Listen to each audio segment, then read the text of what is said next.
Hola, ¿qué tal? El día de hoy nos corresponde analizar lo que tiene que ver con la autoridad judicial dentro de la Capitanía General de Chile. Esto es la Real Audiencia, el tribunal donde se llevaban a cabo las peticiones judiciales, las resoluciones, las sentencias, toda la actividad judicial dentro de la Capitanía General de Chile. Para ello, nosotros vamos a seguir el manual del maestro Doñac, manual de Derecho Indiano, que ustedes ya conocen, y también vamos a seguir este libro que se llama Estudio de las instituciones indianas desde nuevas perspectivas del aprendizaje, de Darío López Villagra, Dardo Ramírez Brachi, de la Universidad Nacional del Nordeste en Argentina. Un libro bastante interesante, bastante bueno, bastante sintético en cuanto a lo que tiene que ver con las instituciones de derecho indiano y que se los recomiendo para quienes puedan adquirirlo. Muy fácil de encontrar en Argentina, en Córdoba, Buenos Aires. En Chile es un poco más difícil, pero quienes puedan acceder a él se los recomiendo, ya que es un libro bastante sintético y que nos sirve a todos para entender un poco más de las instituciones. Pero vamos con nuestra Real Audiencia aquí en Chile.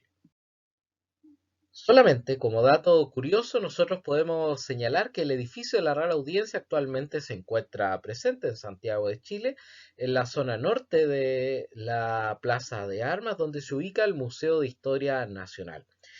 Si ustedes quieren visitarlo, el museo está abierto y pueden entrar y recorrer ahí lo que era antiguamente las dependencias de el único tribunal existente durante la época reinal, colonial o indiana que vivió nuestro país. Así que para que lo piensen, de repente se puede dar una vuelta y pueden visitar este tribunal que vamos a empezar a estudiar desde ahora en adelante. Y vamos a comenzar con lo que tiene que ver con las generalidades. Bueno, la primera real audiencia se estableció en Santo Domingo, en Centroamérica, en el año 1511 y fue un tribunal prácticamente de apelaciones. ¿Qué significa esto? Fue un tribunal de segunda instancia, como una especie de corte de apelaciones, donde se podían revisar las causas que habían sido tramitadas en primera instancia, sea por corregidores, gobernadores u otras instituciones que ejercían jurisdicción en primera instancia y que eran revisadas por esta Real Audiencia. También se le dio una función de frenar los vicios que tenían los primeros gobernadores, específicamente en el Caribe y en Centroamérica.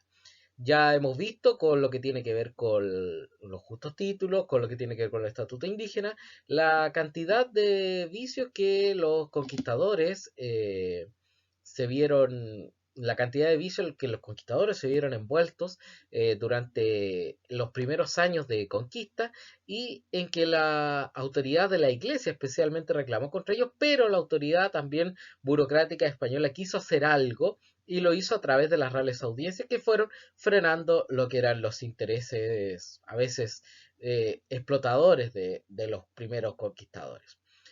Finalmente, las reales audiencias, como última generalidad, podemos definir que tiene un radio jurisdiccional propio distinto al de otras autoridades. O sea, tiene un radio, un marco, un campo, un lugar de acción propio que no se choca con otras autoridades, que tiene un territorio especial, una competencia especial distinta al que tiene otras autoridades dentro de la misma institución o derecho administrativo indiano. Vamos a ver que la Real Audiencia puede ser clasificada en tres tipos. Tenemos una Real Audiencia virreinal, la cual la preside un virrey. En este caso se trata de reales audiencias o tribunales que se encuentran en un virreinato. Por ejemplo, en el Virreinato de La Plata, en el Virreinato de Nueva Granada, en el Virreinato del Perú.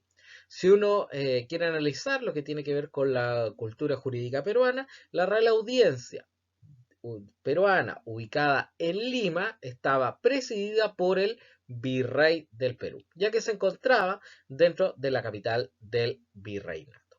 Otros tipos de audiencia son las pretoriales, que es el caso que nos toca a nosotros, el caso chileno. En estas, las audiencias están dirigidas por un presidente o un gobernador. El presidente será el oidor o juez más antiguo, el oidor decano, o en su defecto el gobernador. Y como les decía, es el caso chileno, que se sucedió en la Real Audiencia, la primera instalada en Concepción entre 1567 y 1575, y luego la Real Audiencia instalada desde 1609 hasta comienzo del siglo XIX en la capital, en Santiago de Chile. Otro tipo de Real Audiencia son las subordinadas. Estas están regidas o tienen como presidente a un letrado, o sea, un abogado. Pero ¿cuál es la cualidad que tienen estas reales audiencias? Para sentenciar, para llegar a un acuerdo, para llegar a una resolución, este grupo de gente, de jueces, de oidores que conforman la Real Audiencia, deben pedir el parecer al virrey. O sea, el virrey es el que da el visto bueno a una resolución que ya haya dado esa Real Audiencia. Es el caso de la Real Audiencia de Charcas, por ejemplo, acá en América. Pero en el caso chileno, como les decía, corresponde a una audiencia pretorial regida por un presidente, que es el oidor más antiguo, el oidor decano, o un gobernador. Vamos a analizar dentro de la Real Audiencia lo que tiene que ver con cada uno de los integrantes. Algunos más importantes que otros, los vamos a pasar algunos más rápido, otros más lentos. Pero ¿cuál es la idea de ver los integrantes? Que ustedes puedan evidenciar que muchos de ellos se encuentran todavía presentes o son parte, por lo menos en cuanto a su nombre, algunos en cuanto también a sus funciones, son parte todavía de los tribunales colegiados máximos de nuestro país, ya sea las ilustrísimas Cortes de Apelaciones o la excelentísima Corte Suprema de Justicia. Empecemos entonces analizando los integrantes de la Real Audiencia. El primero y más importante es los integrantes que se llaman oidores, que son los jueces, también llamados en algunos textos como jueces de apelación, debido a esta carga histórica que tiene la primera Real Audiencia que veíamos de Santo Domingo, que funciona como un tribunal de apelación. Hay que decir y ser sincero también, la Real Audiencia básicamente también es un tribunal de apelación, pero no por eso deja de ser un tribunal de primera instancia o de revisión también. Ojo, en Chile estos oidores fueron 4. La forma en que la Real Audiencia fallaba es en el tribunal colegiado, o sea, fallaban los jueces en conjunto. Y ustedes se preguntarán, ¿cómo puede fallar, cómo puede sentenciar un juzgado, el cual está compuesto por 4 jueces? ¿Cómo se resuelve un empate si 2 van por el demandante y 2 por el demandado? Es fácil. Dentro de los oidores, como les decía en la clasificación anterior, dentro de los oidores, el más antiguo queda como presidente, que va a asumir otras funciones, por tanto no va a estar en sala resolviendo causas, lo que significa que quedan 3 jueces que van a resolver las contiendas judiciales. Y esos 3 jueces, obviamente, como son en número impar, no van a generar ese empate para resolver alguna contienda. Estos personajes, los oidores, estaban revestidos del poder, obviamente porque estaban nombrados por la autoridad del rey, y a la vez tenían autoritas. ¿Qué significa eso? Que tienen conocimiento jurídico, o sea, eran letrados, eran abogados, y se vestían con un traje especial, con una túnica negra, como se ve en la imagen, que se llama la garnacha. No cualquier persona podía usar la garnacha.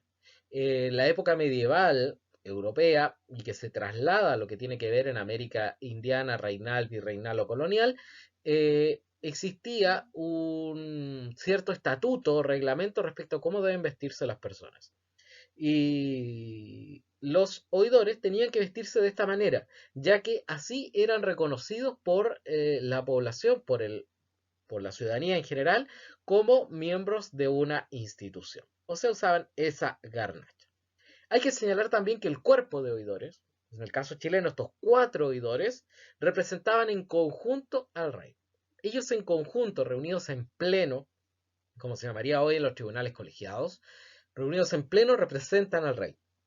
Son la figura del rey en América, los 4 reunidos. Por sí mismo, por cada uno, ellos no representan al rey. Solamente ellos unidos, los 4 en conjunto. Para asumir el cargo de oidor se debe rendir una fianza. En algunos cargos que existen en el Poder Judicial chileno, también se debe rendir fianza. Y eso significa rendir una garantía, hacer un depósito de dinero. Decir, yo le entrego un valevista por tanto, y es una garantía de que yo me voy a portar bien y voy a hacer bien mi trabajo. Para eso se requería la fianza, en este caso, en el cargo de los oidores. Como oidores y como jueces poseen una serie de prohibiciones. Por ejemplo, tienen prohibido hacer visitas sociales, apadrinar bautizos o matrimonios. ¿Por qué? Porque generan lazos de amistad con la comunidad, generan lazos de parentesco por afinidad en algún minuto, como sería apadrinar un bautizo. Y eso le va a significar ser poco parcial o imparcial derechamente en algún caso que pueda tener esa persona que fue apadrinada por él, ese ahijado o esa comadre o compadre que queda ligada a él por el tema del bautizo. Entonces, para evitar esa imparcialidad, ellos tienen prohibido hacer visitas sociales, apadrinar bautizos o matrimonios. Tienen prohibido recibir regalos, ya que eso puede significar también un vicio en cuanto a lo que es la parcialidad. Tienen prohibido tener casas, chacras, tierras, minas, etc. ¿Por qué? Porque también los radica en una zona y los puede llevar a tener conductas poco parciales. Por ejemplo, en un juicio de demarcación, o sea, donde hay que delimitar un terreno, le puede convenir quizá al juez que se delimite de una manera para que así su terreno sea grande y eso le quita la parcialidad que debe tener para resolver un caso. También está prohibido haber nacido en el territorio jurisdiccional. O sea, los jueces, en el caso de la Real Audiencia chilena, no deben haber nacido en Chile. Deben ser extranjeros. La mayoría eran peruanos o, en su caso, también eran hispanos. Muchos fueron hispanos y algunos fueron grandes juristas peruanos. También tienen prohibido alojar abogados, relatores o escribanos en su casa. Es obvio, si yo alojo, soy juez y estoy alojando en mi casa al abogado, puede haber un cierto contacto o puede él tratar de manejar una resolución de una causa que estoy tratando de ver yo como juez. Está prohibido dar dinero a censo, o sea, ellos no podían prestar. El censo es un sistema de préstamo de dinero, una forma de una obligación que tiene un cierto rédito o crédito anual, una especie como de hipoteca, podríamos decirlo, que siempre se grababa un inmueble, la mayoría de las veces, y que en definitiva irrogaba el préstamo de un dinero. Ellos no pueden estar prestando dinero a censo y generar intereses. No pueden ser prestamistas, porque también se vulnera lo que tiene que ver con la parcialidad. Pueden, no pueden tener más de 4 esclavos. Eso por un asunto también de austeridad. No puede ser un juez o un oidor que tenga muchos esclavos, al final va a ser considerado esclavista, puede ser sujeto a una serie de implicancias. No puede casarse en su jurisdicción, porque es obvio, lo mismo que decíamos cuando apadrinaba a alguien en un bautizo o acudía a un matrimonio, porque genera lazos por afinidad que pueden obligarlo a él a declararse imparcial, a tener que restarse de una sentencia, ya que va a tener parientes en el mismo lugar que él está ejerciendo su jurisdicción. Así que ojo con eso. Y como última prohibición, una prohibición que llega hasta el día de hoy cuando las personas son jueces, son abogados, no pueden seguir ejerciendo la carrera de la abogacía. No pueden abogar, no pueden defender causas. Y es obvio, porque ya son jueces. Entonces, seguir siendo abogado es algo incompatible. No puedo ser juez y abogado. No sé si me entienden. Por eso es una prohibición que hasta el día de hoy existe para nosotros los abogados, que si ejercemos un cargo jurisdiccional no podemos seguir ejerciendo la defensa de nuestros clientes. Lo interesante de los oidores y lo interesante de la Real Audiencia es que esta tiene horarios bastante interesantes. En verano funciona de las 7 de la mañana hasta las 10 de la mañana y en invierno de 8 a 11. Los acuerdos de la Real Audiencia los van a tomar los oidores los lunes y los jueves a las 3 de la tarde en invierno y a las 4 de la tarde en verano. Para las sesiones, los juicios de indios serán 2 días a la semana y el día sábado. Deberá haber un mínimo de 3 oidores para sesionar y no puede fallar ese oidor o ese juez desde su casa o atender en estas. O sea, él debe, para sentenciar, fallar una causa, dar una resolución, debe estar en su puesto de trabajo. No puede hacerlo desde su casa, una prohibición que existe hasta el día de hoy respecto a los jueces. Los jueces deben fallar en el tribunal y no en su casa. Ahora que con un sistema informático ellos podrían fallar en cualquier parte, podrían conectarse en cualquier parte, pero no, deben hacerlo en el tribunal. Y eso también se le pide a los oidores. Deben fallar, dictar sus resoluciones en el Palacio de la Real Audiencia. Otro de los personajes que existe dentro de la Real Audiencia son los alcaldes del crimen, que solamente existen en las audiencias virreinales y administran justicia en asuntos penales dentro de la ciudad de su asiento y radio jurisdiccional. Lo interesante de estos jueces, de estos alcaldes del crimen que estaban en las audiencias virreinales, como es el caso de la Audiencia del Perú, es que junto con ver temas que tienen que ver con el área penal más que nada, ellos llevaban una vara, llevaban un bastón que les significaba que ellos eran alcalde de crimen. Ellos, para ejercer su jurisdicción, para ejercer su rol, debían estar con ese bastón en la mano. Si no, eran un simple ciudadano. La gente los reconocía por este bastón, por esta vara. Entonces la gente, cuando él necesitaba fallar o dictar una resolución como juez del crimen, como en la justicia penal, él debía usar esta vara. Si no, no tenía la jurisdicción. No era posible que él pudiera ejercer jurisdicción sin este elemento. Es solamente una cosa formal. Y como les decía, es solamente un funcionario que existe en las audiencias virreinales, o sea, en el caso que nosotros vemos, no nos compete en el caso chileno. Dentro de los oidores, como yo les decía, está el presidente, que podrá ser un virrey en las audiencias virreinales y en las audiencias pretoriales un gobernador o el oidor decano, o sea, el oidor más viejo. Y el presidente de la Real Audiencia no estará fallando causas, sino que tendrá facultades administrativas y algunas judiciales. ¿Cuáles son las facultades administrativas? Él deberá confeccionar las tablas, o sea, la lista de causas que se verán cada día, distribuir esas causas en las salas que tenga el tribunal, nombrar abogados integrantes, hacer la visita de cárcel, presenciarlo el acuerdo, si eran abogados, como es el caso de que sea el oidor más viejo, el oidor decano, votar en el acuerdo. Si el caso el gobernador no podrá votar, podrá solamente presenciar, ya que no va a ser típicamente un abogado. Lo entretenido del presidente es que él puede vivir en la casa de la Real Audiencia, donde se guarda el sello y el registro. Él va a estar viviendo en la casa de la Real Audiencia. En esa misma casa, en ese lugar que todavía, donde está en el caso chileno el Museo de Historia Nacional, ahí estaba la Real Audiencia. Ahí estaba la casa del presidente de la Real Audiencia. O sea, ahí vivía ese oidor más antiguo. Y en esa misma casa, a un lado, a un ala del edificio, estaba la cárcel, donde vivía el alcaide, o sea, el que manejaba la cárcel. Y a la vez había una fundición real, o sea, había un lugar para eh, hacer sellos, fundir metales, todo eso dentro de un tribunal, dentro de un palacio, como es la Real Audiencia, dentro de lo que es hoy el Museo de Historia Nacional.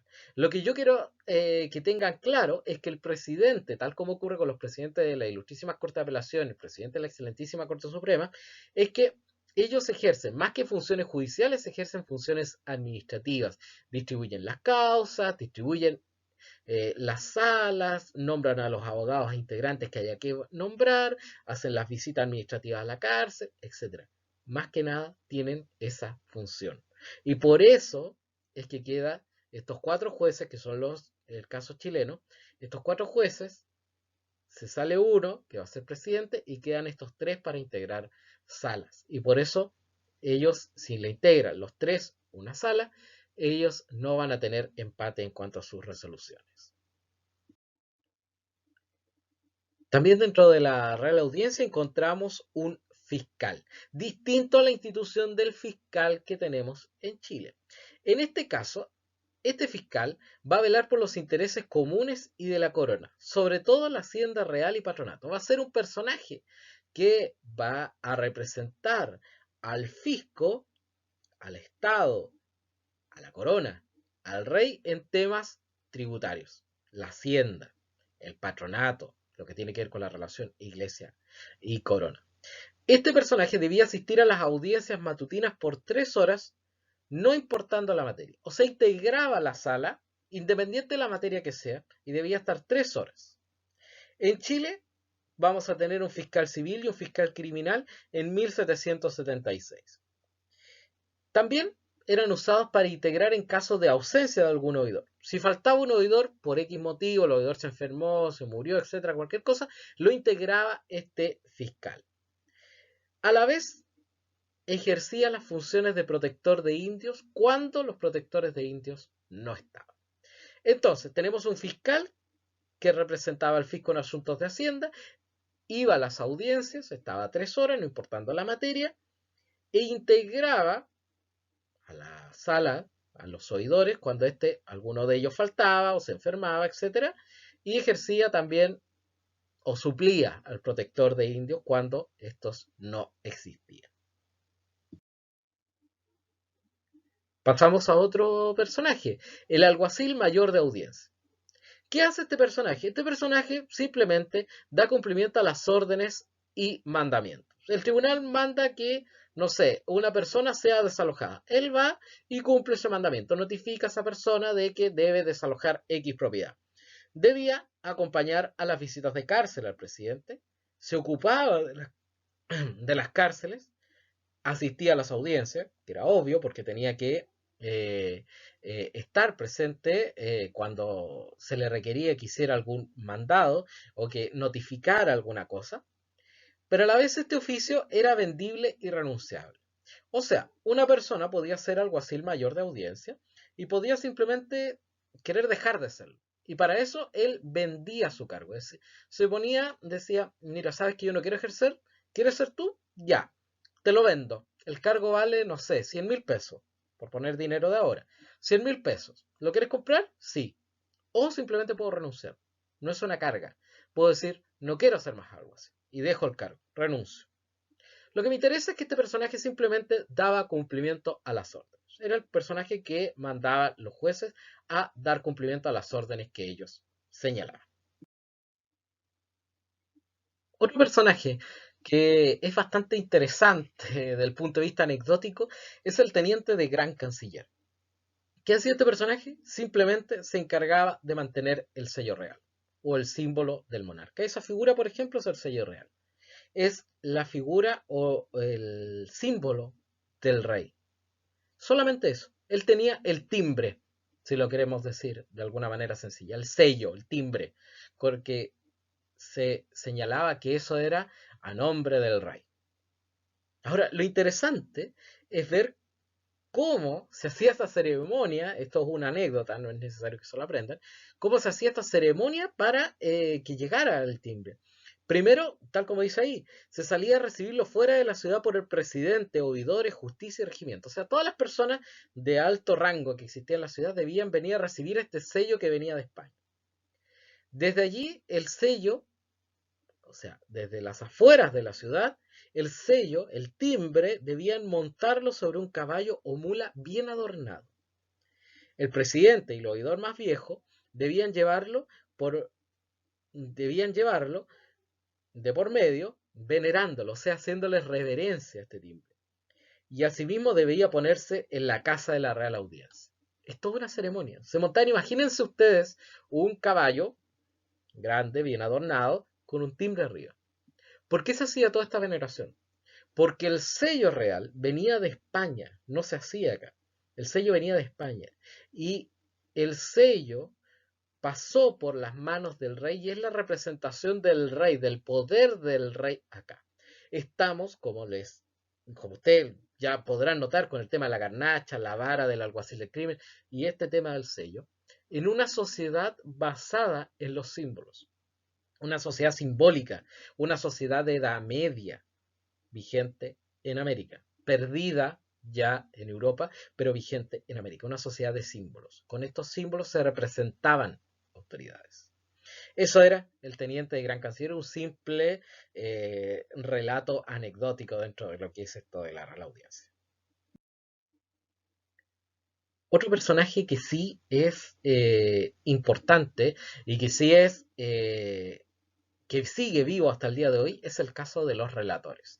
Hasta el día de hoy todavía existen relatores en la ilustrísimas Corte de Apelaciones y en la excelentísima Corte Suprema. Su función es informar a la audiencia de los asuntos sometidos a su conocimiento. O sea, ellos le cuentan a la sala, una vez que se va a ver, una vez que el presidente dice ya, se forma la tabla, hoy día en la sala y distribuye esa tabla en la sala. En esta sala se va a ver, no sé, el caso de Pedrito contra Juanito por deslinde, el caso de María con José por divorcio, etc. Y él, este relator, cada vez que se va avanzando en un caso, le va contando a los oidores, a los jueces, las materias que se van a someter a conocimiento. Los jueces conocen la tabla, pero no conocen el contenido. Se los va a relatar, se los va a contar este relator, que va a ser un abogado. Ahora, van a haber distintos tipos de relaciones. Van a haber, en el caso de sentencias interlocutorias, o sea, sentencias que van en el medio del proceso, que falla en un incidente o que generan derechos permanentes, pero que no son las sentencias definitivas, son sentencias pequeñas que van en el medio del proceso, después ustedes lo van a entender bien en derecho procesal, esa relación va a ser verbal. Ellos van a tener que contar verbalmente a los jueces lo que se va a discutir para ese incidente, para ese pequeño detalle que queda dentro del juicio. Si en el caso de sentencias definitivas, la relación, el cuento, lo que le van a decir a los oidores va a ser de forma escrita, salvo que sea una cuantía menor de 200 pesos. Estos personajes, obviamente, para contarles la causa a los jueces, hay que pagarles, deben cobrar algo. Y esos derechos, es lo que ellos cobran, se van a pagar por mitad entre las dos partes, entre demandante y demandado. Lo que me interesa a los relatores es que sepan que ellos son los que informan a la audiencia, a los oidores, a los jueces de los asuntos que se van a conocer diariamente en cada una de las salas. Otro personaje bastante interesante es el escribano de cámara, un oficio vendible y renunciable, tal como era aquel que cumplía los mandamientos y las órdenes. En las audiencias virreinales había uno civil y uno del crimen. ¿Qué hacen estos personajes? Estos personajes escriben el proceso. Estamos en una época en que los procedimientos son escritos. No hay otra forma de hacer un procedimiento. Todo debe escribirse. Y quien lo escribe es el escribano de la Cámara, que comenzaba sus funciones media hora antes de la audiencia, a las 6:30 en verano y a las 7:30 de la mañana en invierno.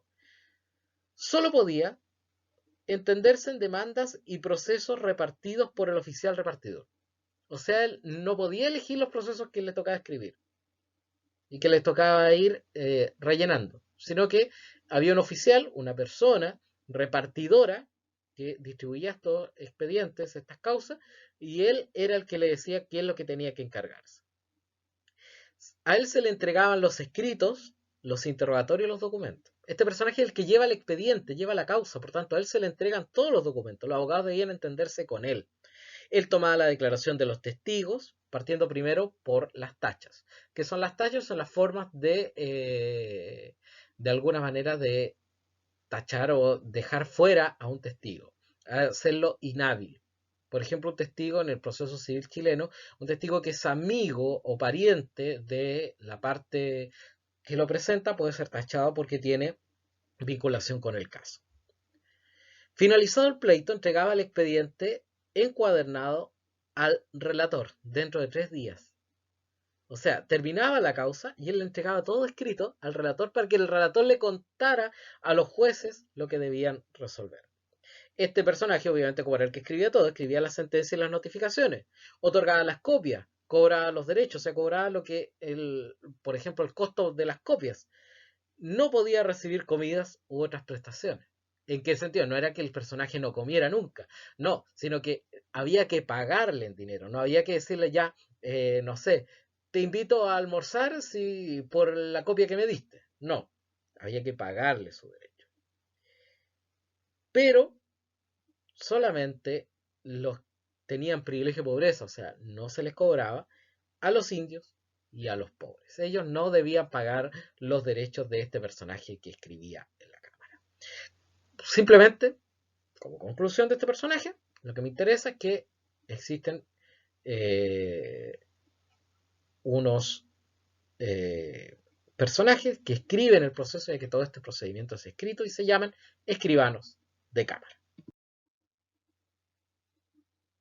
Otro personaje también es el receptor de penas de Cámara, gastos de Estado y justicia y obras pías. Este personaje es un receptor, un funcionario que se encarga de cobrar y su función podía ejercerse por el oficial real. Las penas de Cámara son beneficios fiscales para fines judiciales.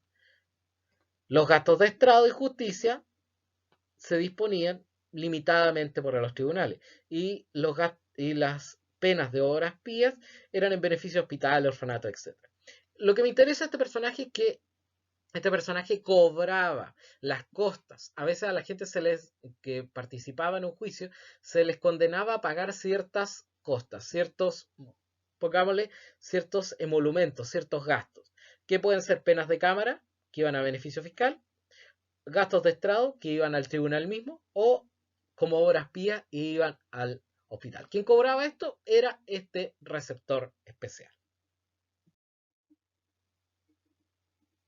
Como veíamos en el tema de los escribanos de Cámara, él no escribe lo que él quiera, sino que escribe lo que el repartidor le da. Existe un tasador y repartidor. ¿Qué es lo que hacía? Tasaba los pleitos, los cuantificaba, veía cuánto costaba el pleito. Este pleito es por 10 millones, por 100.000 pesos, por 50.000 pesos, etc. Y a la vez también repartía las demandas y los juicios y presentaciones entre los escribanos de la Cámara que existiera. También tenemos receptores ordinarios o del número que recibían las pruebas, salvo la testimonial, si estos se rinden en lugar de la audiencia, cobraban por plana escrita y era un cargo prohibido para mulatos y mestizos. O sea, eran personajes que ayudaban al escribano de la Cámara, recibían las pruebas. Era un personaje que hasta el día de hoy existen, los receptores, que ellos realizan la prueba, toman la prueba testimonial, la escriben y son ministros de fe que certifican que aquello sucedió. Son, en este caso, ayudantes de los escribanos de la Cámara. Existen también procuradores del número, cuyo porcentaje o cantidad es variable. Estos personajes lo que hacen es entregar escritos, es entregar cosas, documentos, elementos del proceso a el tribunal. Son aquellos que se encargan de la tramitación y debían ser examinados y licenciados por la audiencia. Ellos presentan los escritos y deben hacerlo de buena letra. Se escribían a mano, no había computador, obviamente, se escribían a mano, con buena letra, si no, no se puede entender y simplemente no se toma en cuenta. Y deben venir firmados por los abogados, salvo los escritos de mero trámite. Deben entregar los escritos al escribano de Cámara antes que el presidente y los oidores se sienten en el estrado. Había una formalidad, recordemos, lo mismo que estamos viendo, es un asunto simbólico. Los escritos, todos los documentos deben entregarse antes de que suceda un hecho. ¿Cuál es? Que los oidores se sienten en los banquillos que le corresponden. Si se sientan, ya no hay forma de entregar escrito. Antes que se sienten, el escrito está entregado. Ojo con eso. Estos son los procuradores que hasta el día de hoy existen. Aquellos que tienen más de 3, cursan el tercer año, tienen los cursos aprobados, tienen un documento que se llama Ius Postulandi que les permite a ustedes procurar. O sea, tramitar juicios, pero siempre a cargo de un abogado. Tal como sucedía acá.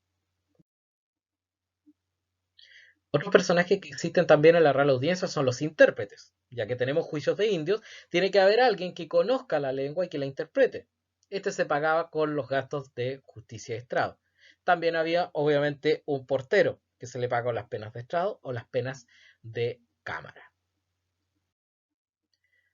Y, obviamente, nosotros tenemos que destacar dentro de la Real Audiencia la figura de los abogados. son los principales auxiliares de la administración de justicia. Guárdense eso porque es una definición que hasta el día de hoy, dentro del Código Orgánico de Tribunales de nuestro país en Chile, todavía existe. Ellos rendían examen ante la Real Audiencia y se matriculaban, junto con jurar no colaborar en causas injustas. Ellos rendían examen en la corte, no en su universidad o lugar de estudio. Ojo con eso. Los bachilleres no podían sentarse junto a los doctores y licenciados. ¿Por qué? Porque ellos todavía no tenían el título, no estaban aprobados. Si causaban daño por culpa, su culpa debía indemnizarse. O sea, si el abogado actuaba negligentemente, se le podía pedir indemnización de perjuicios. Algo que en la realidad hoy en Chile no existe. Las remuneraciones se establecían antes de iniciado el juicio y no podía consistir en parte de la cosa litigiosa ni obtener una parte de la ganancia en el resultado del juicio. O sea, para ser contratado requería tener un precio fijo, es decir, por indemnización de perjuicio cobro 1.000.000 de pesos. No puedo decir, cobro 1.000.000 de pesos como base y un porcentaje de lo que usted gane, el 10%. Eso al día de hoy existe, en ese tiempo no. Debía establecerse una suma específica. No podían abandonar la defensa si no terminaba la causa. No podía dejarse desamparado al cliente. Debía terminarse completamente el proceso y luego, si quiere, renuncia al patrocinio y poder. Están bajo el secreto profesional que hasta el día de hoy nosotros tenemos. Lo que se nos cuenta por nuestros clientes, nosotros debemos guardarlo bajo el secreto profesional. También no puede hablar sin autorización en estrados. Esto hasta el día de hoy existe en las Cortes de Apelaciones y en la excelentísima Corte Suprema. No se puede llegar y hablar ante el tribunal. Lo mismo en los tribunales inferiores. Es el juez quien de alguna manera ordena el debate y nos permite a nosotros hablar. Nos da el pase para hablar. No podemos llegar y decir las cosas. Eso es una falta de respeto. El abogado también debía entregar a tiempo los interrogatorios a los receptores, pudiendo ser multado si lo hacía contratiempo. O sea, aparte de que el documento no va a ser recibido, va a ser multado. Doble sanción.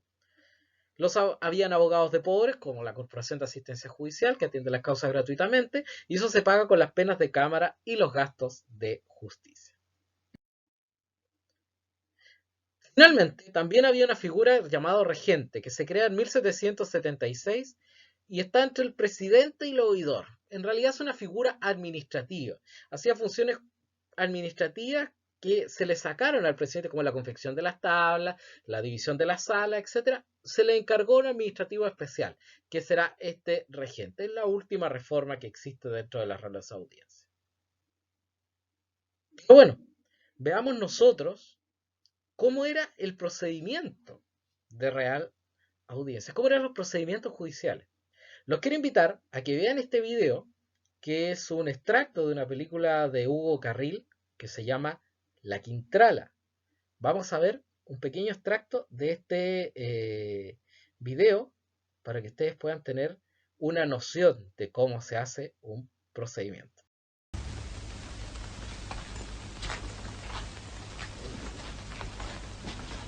Señor, pedimos que se haga justicia. Don Rodrigo ha sido asesinado por la espalda. Y se dice que el asesino ha sido un esclavo de los Lichtenberger. La historia se comenta en todas las calles de Santiago. Justicia, señor. Se hará justicia. Señor oidor, disponga la investigación.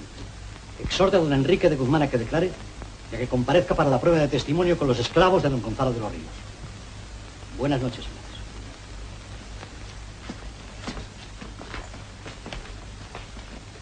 Y estando ante nos los esclavos y sirvientes Esteban, Ventura, Diego, Dorotea, Dominga, Kenchi, Flora, Simona, Gaspar, Maca, Agustín, Cabula y Lorenzo, se procede a la prueba de testimonio en presencia de don Gonzalo de los Ríos, corregidor de la ciudad. Con mi protesta, que quiero que conste.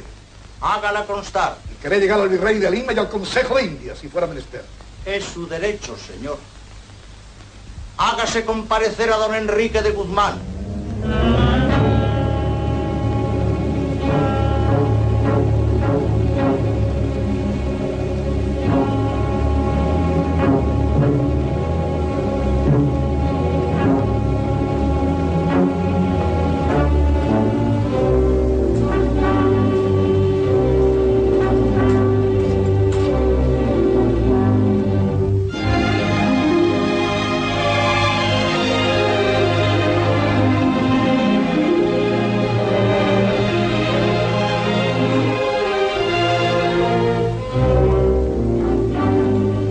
Comparece don Enrique de Guzmán, caballero de la Orden de Malta, capitán del batallón de infantería de Santiago, quien por su honor declara...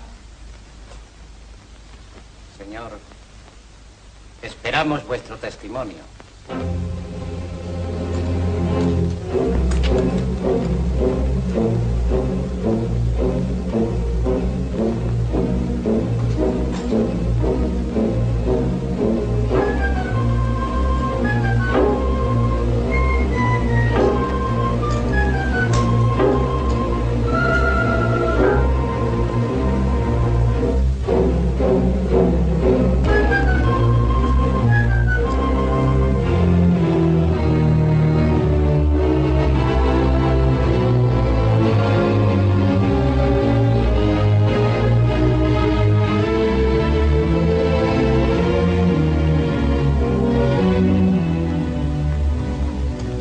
Por mi honor declaro que ninguno de estos esclavos es el que vi la noche de la muerte de don Rodrigo.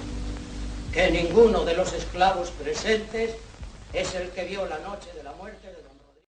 Como ustedes pudieron ver, así era un procedimiento dentro del sistema indiano, reinal, virreinal, como quieran ustedes decirlo.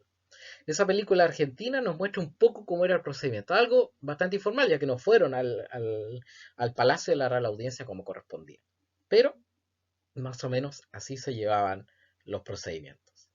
Vamos a ver ahora, dentro de este esquema que ustedes tienen en su pantalla, cómo era el procedimiento en primera, segunda e incluso tercera instancia o revisión, casación podría ser, ante el Consejo de Indias. La primera etapa o la primera instancia del procedimiento era ante el alcalde ordinario, el gobernador o el corregidor. Era la primera instancia, ahí debería regirse, ahí debería instalarse la demanda cuando uno está recién iniciando un procedimiento. Si yo quiero quejarme de algo, voy ante el alcalde ordinario, ante el gobernador, ante el corregidor. Es el primer lugar donde yo debo ir. Si yo no quedo conforme con eso, voy a una segunda instancia, a una apelación. No me quedo conforme con lo que dijo el alcalde, con el gobernador. Entonces voy a segunda instancia. En ese caso voy a la Real Audiencia. Esa segunda instancia se llama primera suplicación. Ahora, la Real Audiencia será un tribunal, como nosotros hemos visto, de segunda instancia por excelencia. Se va a hacer un tribunal de revisión, tal como se diseñó al principio en 1511 en Santo Domingo. Pero también será un tribunal de primera instancia. ¿En qué casos? En los casos de corte. O sea, cuando son casos de corte se deberá recurrir a la Real Audiencia y no ante el juez de primera instancia, o sea, el alcalde, el gobernador, el corregidor. Se deberá recurrir ante la Real Audiencia. ¿Y en qué casos? En los casos de corte, que son de mujer forzada, de casa quemada, en el caso de caminos, contra el monarca y los casos en que intervienen indígenas. En esos casos deberá irse ante la Real Audiencia, no ante el alcalde, el gobernador o el corregidor. Y la Real Audiencia operará como tribunal de primera instancia. Ojo con eso. También la Real Audiencia verá casos que tienen que ver con nulidad y casos que tienen que ver con recursos de fuerza. ¿Recursos de fuerza les suena? Eso que tiene que ver con, por ahí, en la cuestión del sacristán, se ve un recurso de fuerza. Este recurso que usan los eclesiásticos, los miembros de la iglesia, para sacar un pleito que tiene que ver netamente con asuntos de la iglesia, lo sacan a la judicatura civil. Bueno, eso también lo verá la Real Audiencia en primera instancia, no lo verá el alcalde, lo verá la Real Audiencia en primera instancia. Lo mismo también los juicios de nulidad. Si yo no quedo contento con la resolución que me da la Real Audiencia, voy a pedir una sentencia de revista, que se llama segunda suplicación, o sea, una tercera instancia. Voy a pedir que se revise la sentencia que me dio la Real Audiencia.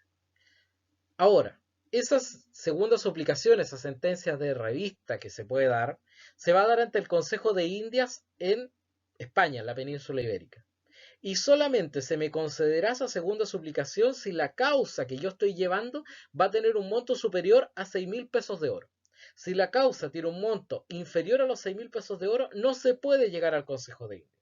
¿Por qué se fija un arancel, un monto? Porque el Consejo de Indias finalmente falla el rey.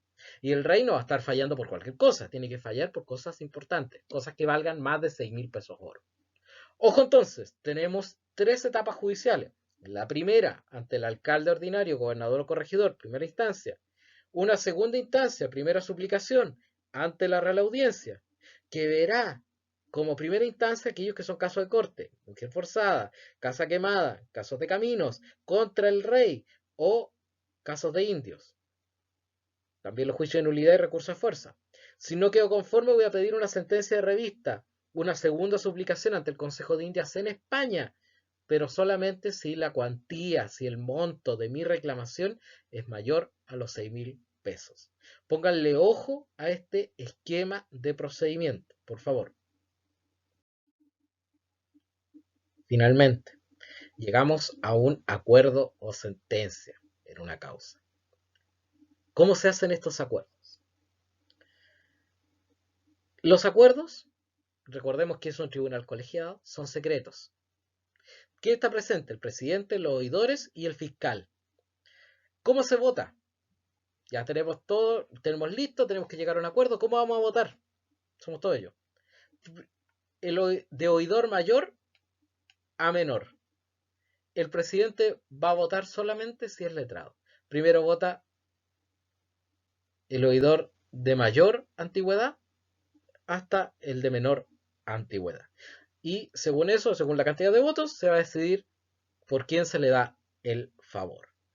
Los juicios se fallan en orden a la conclusión, prefiriendo los juicios de los pobres. O sea, se falla primero el juicio que se terminó al principio, luego que se terminó segundo, el tercero, cuarto.